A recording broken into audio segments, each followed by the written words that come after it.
Samajwadi party के विधायक अतुल प्रधान और न्यूट्रीमा हॉस्पिटल प्रबंधन के बीच चल रहा मामला अब और गर्माता जा रहा है। न्यूट्रीमा हॉस्पिटल के तमाम डॉक्टर्स हैं, आज बाकायदा प्रेस कॉन्फ्रेंस इन डॉक्टर्स ने की है और सीधा ऐलान कर दिया है कि आत्मसम्मान को जो ठेस पहुंचाएगा किसी भी कीमत पर चुप नहीं बैठेंगे, खामोश नहीं बैठेंगे। तमाम डॉक्टर्स हैं, एक एक करके उनसे बात करूंगा। सबसे पहले बात कर लेता हूं डॉक्टर विश्वजीत बैम्बी से। डॉक्टर साहब, आपसे जानना चाहूंगा कि देख रहे हैं इतने गुस्से में कभी डॉक्टर नहीं देखे, क्या वजह है इतने गुस्से की? बार बार दबाव की राजनीति करना, बार बार गिरेबान पे हाथ डालना, झूठा जनता में भ्रम फैलाना कि ये डॉक्टर लुटेरे हैं। कोई कहे ये दवाइयों में चोरी कर रहे हैं, कोई कहेगा कि ये डॉक्टर इनकम टैक्स नहीं दे रहे हैं, कोई कहेगा ये हॉस्पिटल अवैध बना हुआ है, कोई कहेगा कि इसको ढा दो, कोई इसके लिए आमरण अनशन कर रहा है। ये सब चीजें जो तुच्छ राजनीति वाली बातें हो रही हैं, क्या इनको सिर्फ न्यूट्रीमा हॉस्पिटल से ही परहेज है? जो कि इस हॉस्पिटल जो इस मेरठ शहर में पूरे पश्चिमी उत्तर प्रदेश की शान है, सबसे अच्छा काम कर रहा है, ये उनको उस हॉस्पिटल को ढवाना चाहते हैं। उसके थ्रू कितने मरीजों ने जिन्होंने लाभ लिया, जिनकी जानें बची यहाँ पर आकर, क्या उन मरीजों के लिए जिन्हों के लिए हॉस्पिटल के स्टाफ ने या हॉस्पिटल के डॉक्टर्स ने जो कुछ किया, क्या उस चीज को एकदम से धता बता देंगे? ये चीजें ऐसी हैं कि ये कृतज्ञ लोगों की पहचान है, जो कि हमारे को कहीं ना कहीं हमारे गले से उतर नहीं। वो कह रहे हैं 4 तारीख से फिर आमरण अनशन होगा, धरना होगा, तो आप क्या करें? वो आमरण अनशन करेंगे, हम आत्मदाह करने को तैयार हैं।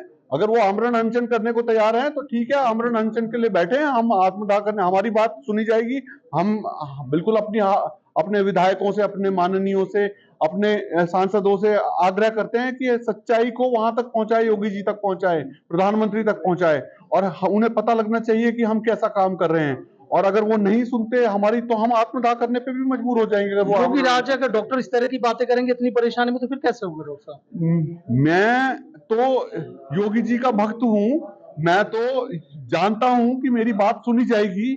मैं तो इस बिल्कुल आशावान हूं कि मेरी बात सुनी जाएगी, पर मेरी बात पहुंचाएगा कौन? मुझे तो सिर्फ उस माध्यम की जरूरत है कि जो मेरी बात वहां तक पहुंचा दे। डॉक्टर अमित उपाध्याय हैं। डॉक्टर साहब, एक चीज जानना चाहूँ, सीमा प्रधान ने प्रेस कॉन्फ्रेंस की, तमाम आरोप लगाए हैं, सत्ता के दबाव में मुकदमा लिखा गया, गलत तरीके से गया, सही जांच नहीं की गई, विधायक है, जनता की लड़ाई लड़ते रहेंगे। देखो, इसमें मैं ये कहना चाहूँगा कि उनका बयान बिल्कुल गलत था। उन्होंने कहा कि ये एक दिन का बिल बना के दिया है, जबकि ये एक महीने का, एक मरीज का नहीं बल्कि 2 मरीजों के इलाज का बिल था।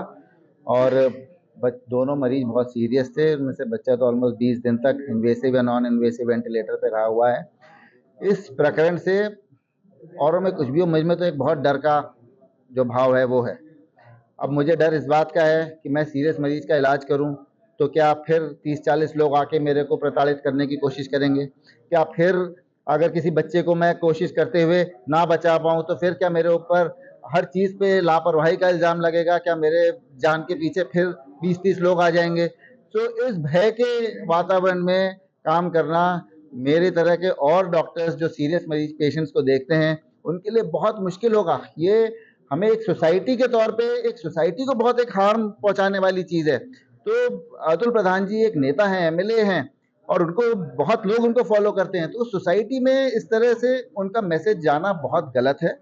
और हम सब डॉक्टर्स इसका खंडन करते हैं और हम ये आशा करते हैं कि ये डर का माहौल जो है ये कम होके और हम अपना काम पूर्णतः दोबारा से पूरे उत्तेजना के साथ कर सकें। हम ये ऐसा माहौल चाहते हैं और हम योगी जी से आशा करते हैं कि हमें यही माहौल मिलेगा काम करने के। डॉक्टर संदीप गर्ग, उनसे भी बात कर लेते हैं। डॉक्टर साहब, देख रहा हूँ कि तमाम डॉक्टर्स हैं, तमाम गुस्से में और सीधा मोर्चा खोल दिया कि इस बार तो आर पार है, जो होगा देखा जाएगा। सर, पिछले 2005 में मैं आया, 2006 में पहला एनकाउंटर हुआ जब वो स्टूडेंट लीडर थे, ठीक है सर। अब स्टूडेंट लीडर थे तब से हम सुनते आ रहे हैं। मैंने राइट फ्रॉम स्टार्ट किया लोकप्रिय से, फिर मैंने किया आनंद में, फिर मैंने न्यूट्रीमा हम लोगों ने मिलकर खोला, और लगातार वो दबाव की राजनीति, लगातार प्रताड़ित करना, लगातार जोर से बोलना, चिल्लाना, कंसेशन करने के बाद भी ये कहना कि मैं आऊंगा, मैं आ जाता हूँ, अगर तुम कम नहीं करोगे मैं आ रहा हूँ हॉस्पिटल में, इस तरह की बात करते आ रहे हैं।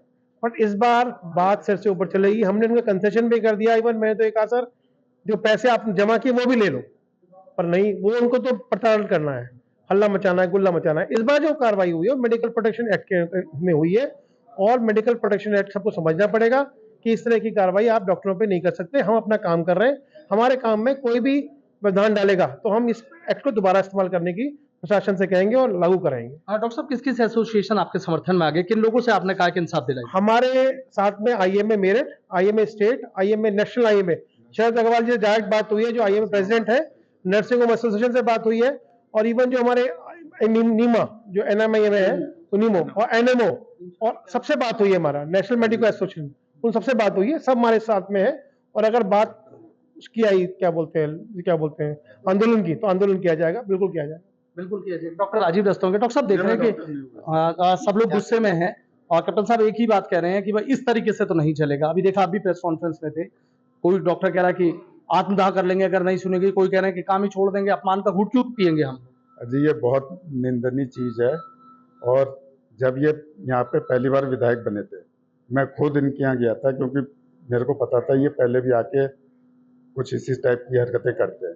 मैंने इनसे जाके बोला कि मैं अब यहाँ का CEO हूँ, और आपको कोई भी आपकी जो शिकायत या कोई भी रिक्वेस्ट है, आप मेरे से बात करिए, ये मेरा फ़ोन नंबर है, और मैं डॉक्टरों से रिक्वेस्ट करके जो बेस्ट पॉसिबल हो सकता है, मतलब justified to doctor as well as to the patient, वो मैं कराऊंगा।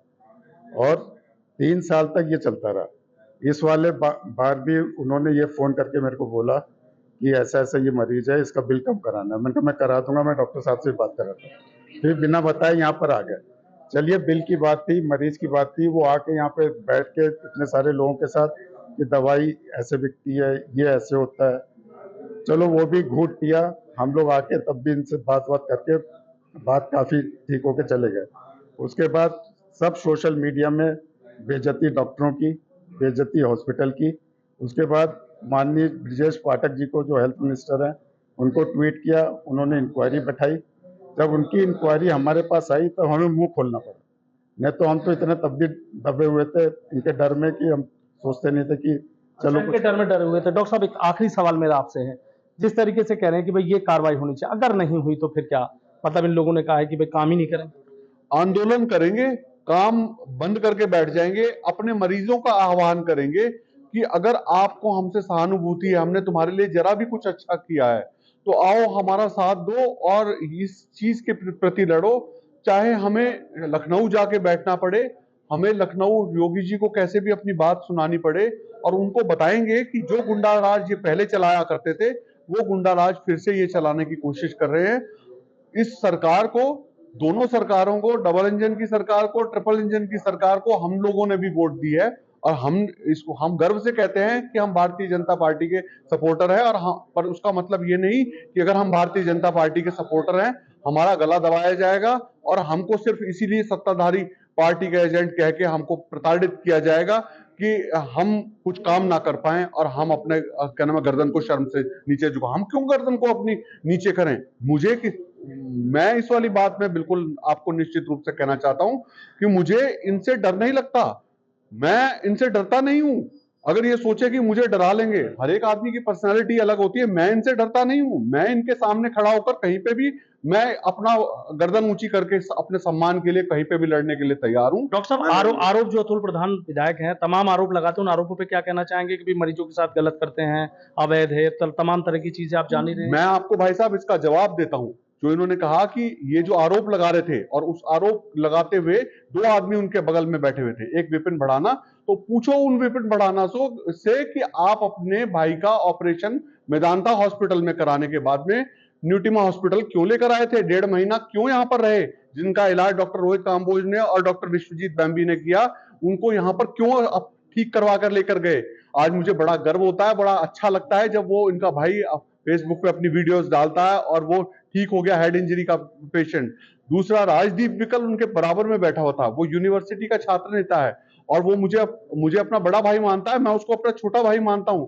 वो मेरे अंडर में एडमिट रह के गया और उसकी प्लेटलेट्स बहुत कम हो गई थी, बहुत सीरियस था, पेट में पानी भर गया था, वो ठीक हो गए, वहां पर बैठा हुआ है। और मैं उनसे एक्सपेक्ट करता हूं कि वो बोले, वो मेरे पेशेंट रहे हैं, वो बोले, इस वाली बात को, सच्चाई को बोले, सिर्फ राजनीति के लिए उनका साथ देने के लिए उनके बराबर में ना बैठे। बहुत बहुत शुक्रिया। तो देखिए, न्यूटिमा हॉस्पिटल के जो तमाम डॉक्टर्स हैं, किस तरीके से वो आरोप लगा रहे हैं, बेहद तल्खी भरे तेवरों में नजर आ रहे हैं और सीधा कह रहे हैं कि मुख्यमंत्री से भी मिलेंगे, अखिलेश यादव से भी मिलेंगे, किसी भी कीमत पर खामोश नहीं बैठेंगे। Sanuj Sharma, ABP news, Meerut.